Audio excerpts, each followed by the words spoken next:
Gente, bom dia, graça e paz. Veja bem, vamos pegar aqui um texto de Tito, tá bom? Olha aí, Tito, Epístola de Paulo a Tito, capítulo 1, verso 5. Por esta causa te deixei em Creta, para que pusesses em ordem as coisas restantes, bem como em cada cidade constituísses presbítero conforme te prescrevi. Então, o que seria a observação? Veja que nós estamos aqui numa carta. A carta, ela inicia logo aqui, ó, capítulo 1, verso 1, Paulo se apresentando. Depois, ele vai falar aqui da esperança que existe na vida eterna. Depois, ele vai dizer quem é o destinatário da carta. Tudo isso que eu estou falando aqui agora é observação e que eu posso escrever. Então, você pode dizer como, na sua observação, olha, esse texto do capítulo 1, verso 5, está no contexto da carta de Paulo a Tito. Paulo começa a sua carta se apresentando como autor, fala da esperança da vida eterna e deixa claro quem é o destinatário inicial da carta. Chegando no verso 5, ó, então você já fez a observação e agora você vai chegar no texto que você quer fazer a sua análise. Então, essa forma que eu estou te falando aqui, ela serve para toda e qualquer carta. Se você pegar uma carta, uma epístola, para fazer análise, você tem que fazer esse exercício. Não precisa detalhar muita coisa, mas você precisa dizer como é que chegou nesse texto, beleza? É basicamente isso. Aí depois o que é que você vai fazer? Você vai fazer a interpretação. Você vai dizer o que é que esse versículo significa. O que é que significa colocar em ordem as coisas, né? O que é que significa constituir presbíteros conforme te prescrevi? Quando foi que Paulo prescreveu isso? Então, são dicas que eu estou te dando aqui para você poder fazer a observação.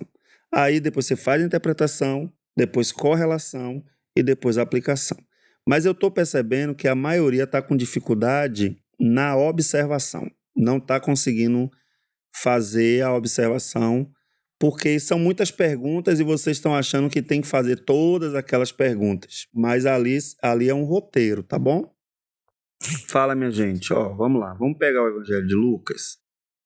Quando você abre sua Bíblia, logo no início dos livros, normalmente tem essa divisória aqui, ó, dos capítulos. Como é que o livro está dividido? Dá uma olhadinha para ver se na sua Bíblia tem. Se não tiver, tenta ver outra Bíblia, tenta olhar alguma Bíblia online.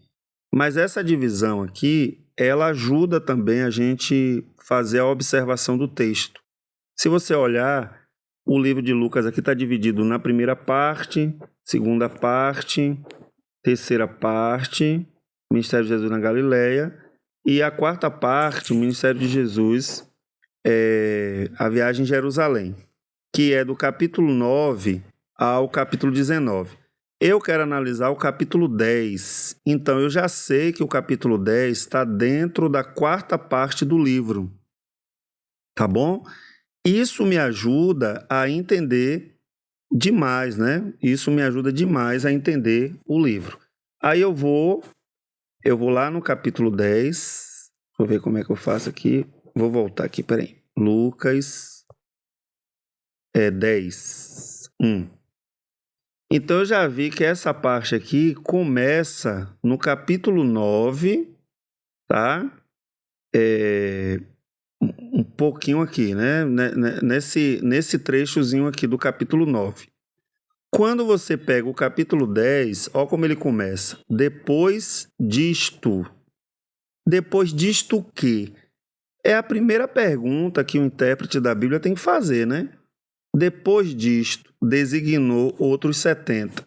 Então você vai ter que voltar um pouquinho, tá? Você vai ter que voltar um pouquinho para entender depois disto o que é que está acontecendo aqui no capítulo 9. Jesus fala da tolerância, do amor, os samaritanos não recebem Jesus, Jesus põe à prova os que queriam segui-lo.